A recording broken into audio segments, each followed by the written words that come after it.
Hello everybody, we are 8 feet apart, so we are going to take our masks off for this very important conversation. My name is Patrick Robles, and I'm the Community Outreach Coordinator for the Pima County Attorney's Office. And I'm sitting down here with our Pima County Attorney, Laura Conover. Laura, how are you today? I'm very well, thank you, on this beautiful desert morning, Patrick, and I'm really glad we're having this important conversation. Absolutely. Today we're going to talk about how folks in the community can protect themselves from fraud, specifically consumer fraud. This is an issue that folks are facing all across the country and costing consumers millions of dollars every single year. Laura, what tips do you recommend to people on how they can avoid fraud? Patrick, the number one tip that we should focus on is getting to know who we're talking to. This is usually coming from a stranger, but it can be very persuasive because it's impersonation. They want you to believe they're calling from your bank or the IRS or Social Security, and it really looks that way. They're using a fake caller ID, so it looks like it's the government, or the website they're using really does look a lot like your bank's website. So what's important is to slow it down and figure out who is actually calling you or contacting you. It usually starts with a pop-up message while you're online, or an email, or a phone call. In this day and age, we live in this time of COVID, and people, including myself, are using the internet to communicate with folks, sell, and buy things. What are some tips you have to avoid internet fraud? Yes, you're so right. We are all doing so much more purchasing online, and that can also mean returning items online. So a fraud we've been seeing here in Pima County is that you return something and then you unexpectedly get back more money than you were expecting. Again, press pause. If someone's asking you to send back money that was sent to you in error, it is their error. So go ahead and send back that check if it came in a check, or if it was a refund online, you tell them to cancel the transfer that they sent to you. Don't involve your money. Don't send your own money back to anyone. Those are all very good reminders. We've talked about internet fraud and fraud that can happen over the phone.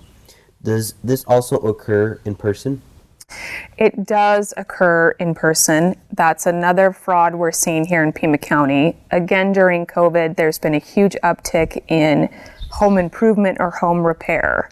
And so we are actually seeing people going door to door, and they're offering those services. They may say something like, we're already in the neighborhood working on a project and we have extra materials. When you want to work with a contractor or a service provider, we should always, again, pause and do references. Get reference checks on their work and check the status of their license to do this kind of contracting work. We don't want people who are paying for unnecessary services or paying up front and not even getting those services at all. The other thing we have to talk about, Patrick, is social media. Absolutely. I hate to say this, but we need to be careful about new friends online, new people asking to be friends online. Social media during COVID has been a lifesend to be in touch with our family and friends, and it is a good way to make new friends when we're trapped at home. But again, strangers will use these kinds of friendships to build trust and confidence. And if they start asking you to send a gift, or if they start talking about needing a loan, just put on the brakes. Make sure anytime a stranger is asking for money, you slow the process down. And if they become pushy or urgent with you, it's wise to unfriend them or block them. Most of the time, Patrick, this kind of fraud and scam always involves urgency, right? Absolutely. So it's pressure. You know, it's the way it works is, send money now. There's always some kind of urgency behind it. What's important is to remember is that it's not urgent and it's never urgent. Ask as many questions as you can to figure it out, And if you have a gut instinct, you have doubt, go with the doubt.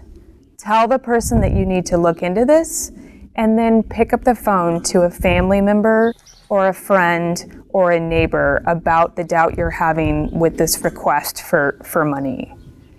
The main thing, Patrick, is there is no embarrassment in this. Agreed? I agree.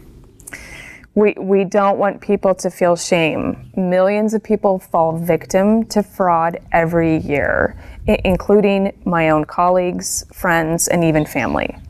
There is no embarrassment. Please report it.